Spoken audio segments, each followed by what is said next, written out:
कि सतयुग तीर्थ की पावन धरा पर, सतयुग तीर्थ की पावन धरा पर हर महीने 5 दिन 7 दिन का एक अंतर ध्यान योग साधना शिविर लग रहा है, जिसमें अगर आप लोग भाग लीजिए फिर देखिए साधना का आनंद। और उसके बाद ये व्यवस्था बनाई जा रही है कि कुछ मनुष्य रूपी जीवात्माओं को सीधे सतलोक तक भेजा जाए और सतलोक से वो सीधे मृतलोक में आए जाएं और उसके बाद ये सारे कार्यों को संभाल लें। तो इस तरीके से भी तैयारियां हो रही हैं। ये मत सोचो कि महात्मा कोई बैठा हुआ है, बैठे हुए महात्मा नहीं है, वो अपने कामों में लगे हुए हैं और मृतलोक के प्राणियों को जगाने का, समझाने का हर संभव प्रयास करते हैं। और आज उन्हीं रास्ते पर चलने की आवश्यकता आ पड़ी है। मेरे धर्म प्रेमी गुरु भाई बहनों, मेरे बच्चे बच्चियों, सत्य के मार्ग पर चलने के लिए मार्ग को चुनो और सत्य के रास्ते पर चलो। किसी की निंदा बुराई नहीं, किसी का कोई वो नहीं है। हमें तो सत्य के मार्ग पर लोगों को चलते देखना है, लोगों को लेकर के चलना है। और आप सब लोग से मेरा ये कहना है कि 19 तारीख से लेकर के और 25 तारीख तक अंतर ध्यान योग साधना शिविर का आयोजन किया गया है। उसमें जब आप लोग आओगे, देखोगे, पढ़ोगे, सुनोगे, तब आपके समझ में बहुत कुछ आएगा। क्योंकि आज जरूरत उन्हीं चीजों की है। आज जरूरत आपके अंदर पूछा जाए कि आपके अंदर कितनी शक्ति विद्यमान है, तो शक्ति कोई पेड़ पौधा पशु पक्षी तो है नहीं कि दिखाई देगा। शक्ति तो आपके अंतर में है और इसमें है, इस ब्रह्मांड में, इस तीसरे नेत्र में। तो दोनों जगह ये शक्तियां विद्यमान है। अब उस शक्ति का आकलन आप कर पा रहे हो कि नहीं कर पा रहे हो, कि आपके पास कितनी शक्ति है, तो आप तो यही कह देंगे कि हम तो भाई सुमिरन करते हैं, ध्यान करते हैं, भजन करते हैं और उसके बाद फिर अब क्या है मेरे पास, मुझे तो नहीं मालूम। लेकिन जैसे जौहरी होता है, सोने की पहचान, हीरे की पहचान, चांदी तांबा पीतल की पहचान वो करता है। जौहरी जो होता है उसकी पहचान वो करता है। सोने को जितना भी तपाओगे उसमें निखार आएगी। तो ये उसी तरीके से जो इसके अच्छे साधक होते हैं वो पहचान करते हैं कि आपके अंदर कुछ है कि नहीं है, आपने कुछ प्राप्त किया कि नहीं प्राप्त किया। तो ये आज जरूरत इन्हीं आध्यात्मिक शक्तियों की जरूरत है कि आप घर में सुमिरन ध्यान भजन करो, पूजा पाठ करो, प्रार्थना करो, आरती करो। तो इससे जो है आपके अंदर इन आध्यात्मिक शक्तियों का वास होगा। और जब ये शक्तियां आपके अंदर विद्यमान होंगी, अब तो ये आने वाला कलिकाल इतना भयानक रूप दिखाएगा, इतना भयानक रूप दिखाएगा, महामारियां, बीमारियां चारों तरफ फैलती चली जाएंगी, आर्थिक स्थिति से पूरी दुनिया तबाही की तरफ जाएगी। वो स्थिति गुजरने जा रही है। उसका मुकाबला कैसे करोगे? डॉक्टरों के पास जाकर के करोगे, दवाओं से करोगे कि अपने आध्यात्मिक शक्ति के बल से करोगे? आज जरूरत उन चीजों की है कि घर बैठे हम अपने घर की, अपनी और अपने परिवार की सुरक्षा कर सके। तो उस सुरक्षा की आवश्यकता वहां पड़ी है। नहीं तो आप हॉस्पिटलों में दिखाई दोगे, कहीं कहीं दिखाई देगो, कहीं कहीं दिखाई देगो। तो ऐसा नहीं, स्वयं को जागो और दूसरे को जगाओ और सत्य के मार्ग पर लोगों को लेकर के चलो। मेरे धर्म प्रेमी गुरु भाई बहनों, यही मूल आधार है। नहीं तो आने वाला समय बहुत भयानक समय है। उस समय का अगर वर्णन किया जाए तो आप अभी से परेशान हो जाओगे। इसलिए जब आप कहीं भी किसी भी धर्म स्थल पर जाओगे, वहां बैठोगे, साधना करोगे, तो आपको एक मार्ग मिल जाया करेगा, आपको एक सत्य का मार्ग मिल जाएगा। और उस मार्ग को प्राप्त करने के बाद, उस नाम को प्राप्त करने के बाद फिर आप देखिए आपके घर परिवार में सुख और शांति कैसे आती है, आपके घर परिवार में आर्थिक व्यवस्था कैसे सुदृढ़ होती है, ग्रहों का प्रकोप अगर उल्टा है तो कैसे सुधार होता है, अगर आपके घरों में कहीं प्रेतात्माओं का वास है तो प्रेतात्माएं कैसे शांत चित्त होकर के आपकी मदद कैसे करती हैं। तो ये चीजें अगर आपको पाना है, कुछ पाना है, तो आप सतयुग तीर्थ आश्रम पर आइए। आपको वहां ये सारी चीजें भरपूर मिलेंगी और आपके ऊपर इतनी दया होगी, इतनी दया बरसेगी कि आप स्वयं उसकी अनुभूति करोगे। और जो चौथा महायज्ञ होने जा रहा है, 1001 यज्ञ कुंड बनेगा और उस पर 10,000 साढ़े 10,000 लोग बैठेंगे यज्ञ करने के लिए। तो एक एक यज्ञ कुंड पर एक एक महात्मा और 10-10 गृहस्थ आश्रम के लोग बैठ करके 90 दिन तक यज्ञ चलेगा। और 90 दिन यज्ञ चलने के बाद फिर नव सतयुग की स्थापना होगी। और नव सतयुग की स्थापना होने के बाद ये जो इस संसार में हम लोग देख रहे हैं, ये राजनीतिक खेल देख रहे हैं, ये और सब खेल देख रहे हैं, ये सब एक झटके में समाप्त हो जाएगा। एक ऐसी हवा चलेगी, एक झटके में समाप्त हो जाएगा। आज राक्षस किसे कहते हैं? राक्षस उस समय सतयुग और त्रेता और द्वापर और कलयुग के काफी से तक किसको कहा गया? जो लोग शराब पीते थे, जो लोग मांस खाते थे, जो लोग गंदे व्यसनों का प्रयोग करते थे, उनको राक्षस कहा जाता था। उनको कोई राक्षस जाति नहीं थी। जिनका खान पान दूषित था, जिनका आचार विचार गलत था, जिनका रहन सहन गलत था, उनको राक्षस कहा जाता था। तो आज भी दो श्रेणियों में लोग बढ़ गए हैं। असुरी प्रवृत्ति, राक्षस प्रवृत्ति की विचारधारा के लोग अलग रास्ते पर चल पड़े हैं। तो आज अपने ही हिंदुस्तान में ले लो, हिंदुस्तान के राजनेताओं में क्या है? हिंदुस्तान के राजनेता ये राक्षस ही तो हैं। क्या है? जो शराब का व्यापार करते हैं, मांस का व्यापार करते हैं और वैश्यालय बड़े पैमाने पर खुलवाते हैं। तो क्या क्या ये क्या है? ये राक्षस ही तो है। कोई भी बैठा हो सत्ता में कि इनका खान पान दूषित है, इनका आचार विचार दूषित है। कितने बड़े बड़े बूचड़ खाने चलवाते हैं, कितनी बड़ी बड़ी शराब की फैक्ट्रियां चलवाते हैं, कितने बड़े बड़े वैश्यालय चलवाते हैं। तो ये राक्षस है ना।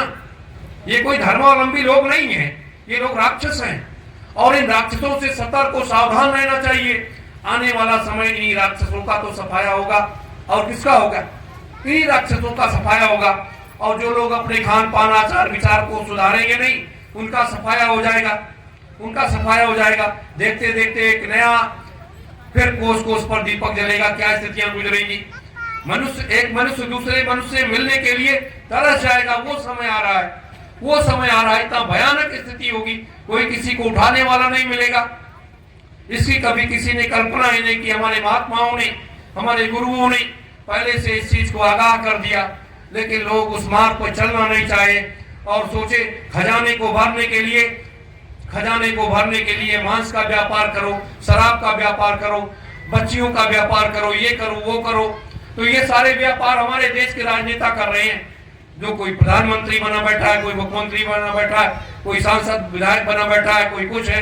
तो ये सारे लोग व्यापार करते हैं। तो आप इनसे धर्म की आशा क्या करते हो? धर्म की आशा इनसे कुछ नहीं हो सकती। ये धर्म के उस सत्य मार्ग पर नहीं चल सकते, न लोगों को लेकर के जा सकते हैं। अगर कोई कर सकता है तो महात्माओं के द्वारा ही होगा। संत महात्मा ही कर सकते हैं और कोई नहीं कर सकता है। क्योंकि संत महात्माओं को कोई लालच नहीं होता। वो तो सिर्फ परमात्मा से ही जुड़े होते हैं और परमात्मा भी उनके मर्म रहस्य को नहीं जानता। परमात्मा भी उनके मर्म रहस्य को नहीं जानता। और महात्मा बड़े दयालु होते हैं, बड़े कृपालु होते हैं। महात्मा अगर अपने बच्चे बच्चियों को कष्ट को जब देख लेते हैं कहीं ध्यान में, तो उनकी मदद के लिए वो दौड़ पड़ते हैं और उनकी मदद करते हैं। इसीलिए महात्मा के दयालुता की एक अलग ही परिभाषा है। मेरे धर्म प्रेमी गुरु भाई बहनों, जीवन को एक मूल आधार से जोड़ लो, जीवन को एक मूल आधार से जोड़ लो और उस मूल आधार को पकड़ लो। और उस मूल आधार को जब आप पकड़ लोगे तो आप उस सत्यलोक तक जाने के, सतलोक तक पहुंचने में कोई समस्या नहीं आएगी। क्योंकि सतलोक तक जाने की सीढ़ी कोई नहीं लगा पाया। भगवान शिव, जिनको आप कहते हो कि भगवान शिव गांजा पीते हैं, धतूरा खाते हैं, ऐसा नशा करते हैं, नहीं। जो लोग ऐसा कहते हैं वो गलत कहते हैं। भगवान शिव ज्यादातर वो ध्यान में हमेशा मस्त रहते। अगर ध्यान में बैठ गए 1 साल 2 साल 3 साल 5 साल बैठे ही रह गए या अपने कामों में तल्लीन रहे, उनको तो 24 घंटे फुर्सत नहीं है। और वो जो नाम जप उन्होंने किया, उन्होंने सीधे सतलोक तक जाने का जो मार्ग प्रशस्त किया। भगवान शिव ही ऐसी सत्ता है जो सतलोक तक गई है और समस्त लोकों में भगवान शिव विचरण करते हैं और समस्त लोकों में उनको स्थान मिलता है और समस्त लोगों की महिमा का वर्णन करते हैं वो, और इस मृतलोक से लेकर के सतलोक तक सारी व्यवस्था को देख रेख करते हैं। लेकिन उनके द्वारा किया गया नाम जप आज तक कोई जान नहीं पाया। हम आप तो ओम नमः शिवाय करते हैं या रावण के तमाम ऐसे स्त्रोत हैं जिन स्त्रोतों को हम लोग वर्णन करते हैं, लेकिन भगवान शिव क्या करते हैं, उनके नाम जप को कोई नहीं जान पाया। उस नाम जप को पहली बार अपने सतयुग तीर्थ आश्रम पर पहली बार 20 तारीख से लेकर के 29 तारीख तक विषम परिस्थितियों में उस नाम जप को लगभग 200-250 लोगों ने बैठ करके उस नाम जप को किया है। और वो नाम जप एक ऐसा नाम जप है जो सीधे सतलोक तक लेकर के जाता है। और आप जब उसको 1 लाख नाम जप कर लोगे तो सतलोक तक जब आप जाने आने लगोगे तब आपको एहसास होगा। फिर देखिए नजारा क्या होता है। ये तो बहुत बड़ा काम है, बहुत बड़ी व्यवस्था है मेरे धर्म प्रेमी गुरु भाई बहनों। इसलिए सत्य के मार्ग पर चलना सीखो, सत्य के मार्ग पर चलो। वो समय परिवर्तन का आ रहा है और अपना गुरु तैयारी कर रहा है और सारी व्यवस्थाओं को लेकर के वो सतयुग तीर्थ की उस पावन धरा पर आ रहा है जहाँ 3000 महात्मा सतयुग, त्रेता और द्वापर और कलयुग के काफी महात्मा वो सब लोग आकर के वहाँ की सारी व्यवस्था को करेंगे। फिर एक नया नजारा इस मृतलोक में दिखाई देगा। इसलिए वो व्यवस्था सतयुग तीर्थाश्रम 2,03,000 वर्ष की व्यवस्था को स्थापित करने की तैयारी कर रहा है और ये करके रहेगा। और महापुरुषों का आगमन जब होगा तब देखना कि वो नजारा क्या होता है। इसलिए इस माया रूपी संसार में रहते हुए माया रहित बनो, मायापति होते हुए भी माया रहित बनो। माया मैंने बताया 2 तरीके से माया है और उस माया को 2 तरीके से स्वीकार करते हुए नहीं स्वीकार की सारी कार्य व्यवस्था माया के अधीन है। बिना आप लक्ष्मी के आगे बढ़ नहीं सकते।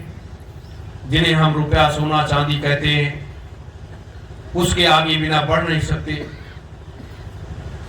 इसके अधीन मनुष्य हो गया और परिवार में माता पिता भाई बहन बेटी बेटा पत्नी इसके अधीन हो गए हर व्यक्ति। लेकिन अब जीवन का मूल आधार जो है उस मूल आधार को अंतर की साधना में आप उसको पकड़ो और उस चीज को स्थापित करो और तभी एक अखंड भारतवर्ष का निर्माण या भारतवर्ष विश्व गुरु तभी बन सकता है जब भारतवर्ष पूरी दुनिया में एक ऐसी व्यवस्था की स्थापना करे जिसे हम कहते हैं सतयुग की स्थापना। सनातन सतयुग धर्म एक ऐसा मार्ग है जो पूरी दुनिया में जिस दिन स्थापित हो जाएगा एक ही धर्म होगा। समस्त धर्म समाप्त हो जाएंगे, पंथ समाप्त हो जाएंगे, मत और मतांतर समाप्त हो जाएंगे। एक धर्म होगा सनातन सतयुग धर्म। क्योंकि महात्माओं की बहुत बड़ी रणनीति है, बहुत बड़ी योजना है और बहुत बड़ी कार्यशैली है। इसीलिए ये प्रयास किया गया है कि कुछ लोगों को सतलोक तक भेजा जाए और सतलोक तक जब वो सुबह जाएंगे शाम को वापस आएंगे, सुबह जाएंगे शाम वापस आएंगे और समस्त लोगों में वो विचरण करने लगेंगे तो ज्ञान की अविरल धारा में उनका तीसरा नेत्र खुल जाएगा, उनका ज्योति का प्रकाश फैल जाएगा और वो पूरे संसार को दिशा देने के लिए लग जाएंगे और अपने तपोबल अपने शक्ति से संसार को जीत लेंगे। मेरे धर्म प्रेमी गुरु भाई बहनों, इस आधार पर चलने की प्रेरणा हम लोग देते जा रहे हैं और आपसे भी यही प्रार्थना है कि आप लोग भी सत्य के मार्ग पर चलो। अगर किसी प्रकार की कोई बुराई है, कोई गंदा व्यसन है तो उन सारे बुराइयों को आप सब लोग छोड़ दो और उस मालिक के चरणों में चरण को पकड़ लो और नाम जप करो। नाम जप करो सोते जागते उठते बैठते नाम जप करो और उस मार्ग पर चलते रहो। हमारी माताएं, बहनें, बच्चियां सब लोग भी सबको संभाल करने का प्रयास करो और कोई भी परिवार का सदस्य गलत रास्ते पर ना जाने पाए, ये जरूर मेरा कहना है। बस इन्हीं शब्दों के साथ आप सभी धर्म प्रेमी गुरु भाई बहनों को, माताओं, बड़े बुजुर्गों को, बच्चे बच्चियों को सादर सत्यम जय।